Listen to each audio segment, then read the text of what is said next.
The man's fight to cool pose at his rival. Suddenly, a metal pod crashes down from the sky. This is the mecha summoned by Jack. The next second, everyone present bursts into laughter. Even Annie is completely astonished. Jack's mecha is not only surprisingly ugly, but it's also a model that's been out of production for ages. It stands no chance against these new generation humans. In a past life, when Jack secretly used hand gestures on his body, he gets caught red-handed by his little sister. She blackmails him into clearing a difficult game for her, or else she'll tell their parents his secret. Left with no choice, Jack agrees, but the game tortures him endlessly. To finish it faster, he spends $100,000 to buy the game's most powerful ultimate weapon. He clears the game with ease after that. However, while out buying snacks at a convenience store, Jack's vision suddenly goes dark, and he accidentally falls down the stairs. When he opens his eyes again, he has been reborn as a 5-year-old child, and this world is exactly the game he used to grind in his past life. Here, women generally hold higher status than men. Not only was Jack not reborn as a main character, but his identity is that of a concubine's son. He's a complete nobody, a background character. He lives in the storage shed with his second brother. His brother advises Jack to study hard and try to find a wife at the academy, because once a man passes 20 in this world, basically no woman will look at him, not just in daily life, but he'll also face discrimination in finding employment. After all, a man with no money or influence here has a status almost equal to livestock. 10 years pass in the blink of an eye. Jack has been living a quiet, ordinary life, though he once thought about using his gained knowledge to conquer the world. The idea of getting entangled in wars and all the trouble made him hesitate, and as time went on, Jack's ambitions slowly faded. He decided that being a background character was fine, and he would just quietly pursue his own little happiness. But this peace of mind didn't last long. The family head arranges a political marriage for Jack to benefit the family. The bride is from a court noble family, but she's a 50-year-old woman with a childlike appearance, has been married 7 times before, and all her previous husbands died in battle. Jack naturally refuses. Usually, people go to the academy to find a similar-age marriage partner, but the family head says attending the academy is too expensive. In his view, Jack, as the youngest son, has no real need for education. He should be happy he found any match at all. And that's not all. The family head also prepares a backup plan for Jack joining the military. His real goal is to get the large death benefit if Jack dies in service. Faced with this pressure, Jack knows he has no way out. It's just money, right? He possesses all the knowledge of this game world, so he swears to the family head that he will get the money. Next, Jack finds his father and borrows the family's only small airship. He plans to claim the hero's opportunity ahead of time. Guided by his memories from his past life and with the help of a compass, Jack soon arrives at the location of the transfer device, but his joy lasts less than 3 seconds. The ship suddenly goes out of control and gets sucked into a storm along with Jack. As the ship breaks apart, Jack plummets into an abyss. When he wakes up, he finds himself transported to a forest. Following his memory, Jack arrives at a long-abandoned modern structure. The battleship he seeks is inside. Jack ventures in. He finds an access pass on top of 2 skeletons. After unlocking the large door, the dark ancient warship before his eyes is the ultimate weapon he spent a fortune on in his past life. The ship's hatch slowly opens. Jack approaches the control room, and a guardian robot appears before him, mistaking Jack for an intruder. The robot immediately moves to eliminate him. Jack shoots at the robot, finds it useless, then tries to bluff his way past using the access pass. Unexpectedly, the robot has facial scanning capabilities. Jack is quickly identified as an imposter. The robot raises its arm to destroy him. While fleeing, Jack pulls the pin and throws a magic grenade at the robot.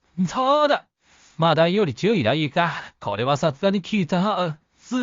However, this not only causes no damage, but fully enrages the machine instead. Against the robot's absolute defense, bullets cannot pierce it, and even grenades have no effect. Jack is soon captured by the robot. It expresses surprise that a new human of this era would use such weapons. It turns out the robot is a relic of the old civilization, a time when humans couldn't use magic. After the new humans appeared, the old civilization was destroyed, but its mission remains unfinished. To eliminate the current new humans, the robot decides to start with Jack. Just as Jack is about to be crushed to death, he draws a small dagger and aims for the robot's face. Though it looks like an ordinary short sword, it's actually a magic flying blade. The moment it strikes the robot's face, a powerful electric current shorts it out, causing it to explode. Yet the robot's voice doesn't disappear. It is, in fact, the ship's artificial intelligence. Jack then proceeds to the pilot's seat and successfully activates his own battleship, becoming the master of the AI. For convenience, he names the AI Infinite Particle. By now, Jack is nearing his limit. He doesn't want to die a ridiculous death like in his past life. He still wants to see his little sister one more time. Meanwhile, the family head, learning Jack has been missing for 2 months, declares him certainly dead. Just then, a tremendous roar is heard. A giant ship materializes before them. At the helm is Jack, with a massive pile of gold behind him. The family matriarch is furious at the sight. With this fortune, Jack successfully breaks free from his family's control and embarks on a new adventure in his life.